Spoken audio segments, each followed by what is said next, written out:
Zappers, I haven't uploaded for 7 months. And why do I sound like I'm narrating a Lego commercial? I gotta do something about this. A radio. I can use this. No. No.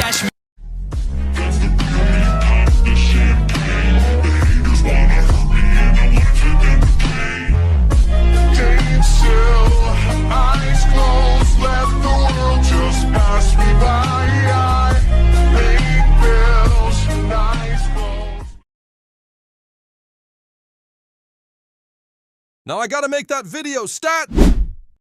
Alright guys, I have returned from my hospital appointment, and now I will try once again to beat the piss mode with a mere 10 towers. Alright, here is the plan. So my plan is that I only use 10 towers, and that's mainly it, not much else. Now I'm doing this because I did this in the past and I want to see if it's still possible. So as usual, let's do this with mediocre effort.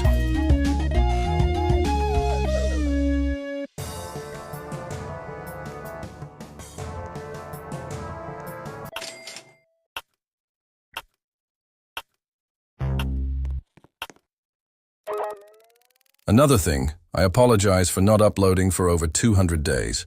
I've been very busy lately, and I'm not entirely sure if I will keep doing YT. If I get traction, I'll obviously keep uploading, but it's honestly a 50-50. Either way, I have a lot of fun making and uploading videos, as I meet new people. So perhaps I'll get doing this no matter what. It's not like I gotten any views in the first place. So now the big head is here. He's no issue at all because of the garage from TDS is very strong. And as well, since they got rid of Pizza Place, I can't use him anymore, which makes this a little more annoying. But apart from that, not hard at all.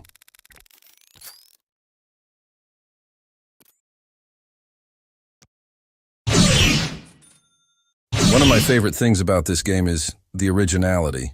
They added masteries, sword master, and other stuff. One thing that's annoying is that it feels like it has a forced meta. 1 or 2 towers get buffed like mad, while others get outshined constantly. Like Heavy Gunner and Galactic. Galactic is literally the mastery of Heavy Gunner, but he gets outclassed. Completely. While making this, I was watching my past videos, and honestly, they were really goofy. I was genuinely surprised on my past videos, because I thought they weren't good, again, because of no traction. This one below is my personal favorite video, mostly because the final boss was hell to beat, and I think I showed that in the video quite well. I think you should watch that one, just to see what I mean. Anyways, back to the video. I'm using the truck thing for a main damage, as it's better than my other options, for early game at least. But after that, I'll use Heavy Gunner with supports to blast through the end game. Genuinely yellow mode really isn't hard. It's just, again, this game has a forced meta which makes it annoying to play. It's not fun picking the same loadout as everyone else, because it's the only good one. So that's why I like to do challenges. It gives me an incentive to try new loadouts, see what works, what can be better, and be as cost-effective as possible for some challenges. But here we have the Juggernaut. He is the biggest definition of a run killer. If you haven't sorted out your damage, you die, either this wave or the next, as the next wave has 3 Juggernauts instead of 1. But because of He-Trucks, I have this sorted out very easily.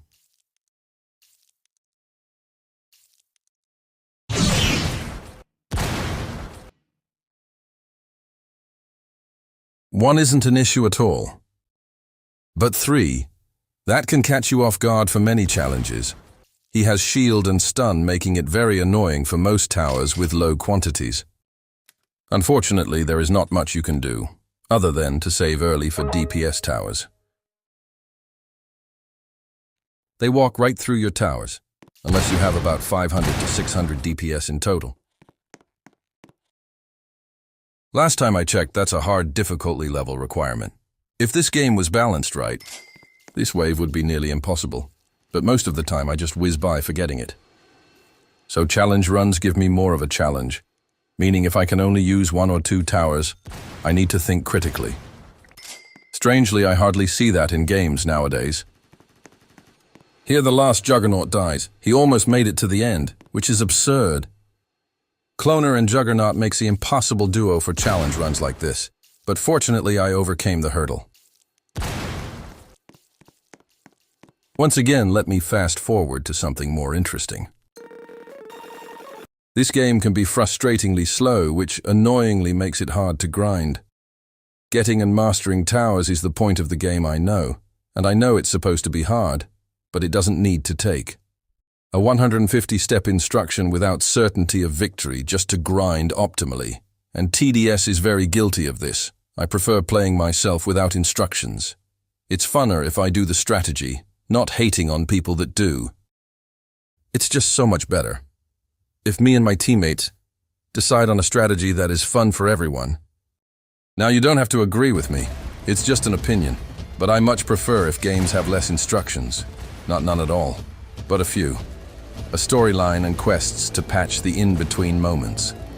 I've actually been playing a game on my computer called Arcane Odyssey, and it's almost exactly what I mean. One issue I have with that game is other people ruin your experience. If someone is kill-hungry and just wants you dead for no reason, you lose so much progress in the form of fame. Now, I do hear that they're adding a no PvP tag or something, so that's nice.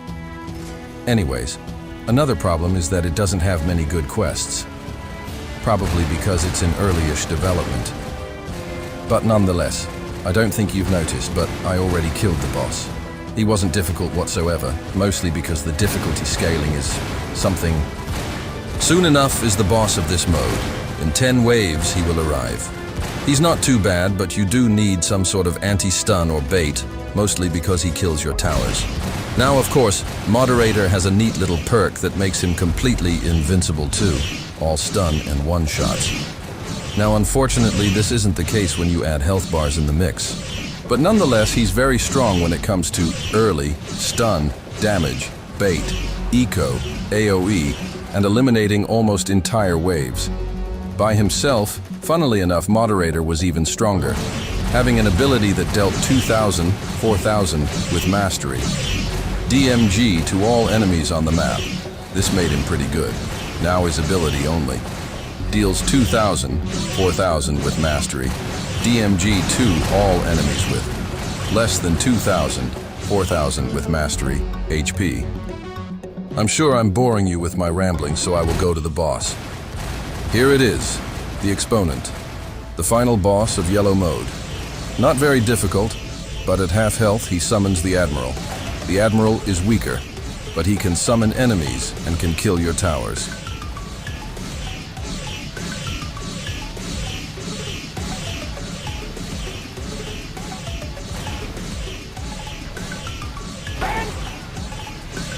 Here is the Admiral. He fortunately doesn't kill my main damage, making me lose instantly. Genuinely, the Yellow Mode isn't too difficult, but also I'm using high-level towers. The Exponent is the fastest boss in the game, excluding the second phase of Doombringer, that is. Now, strangely, the Exponent does not get stronger as the fight goes on. As he gets damaged, he becomes slower and unable to attack. Technically, he should be called Negative Exponent. But nonetheless, he died all the same, and the Admiral? Well, I didn't get to see it happen, but he died even faster.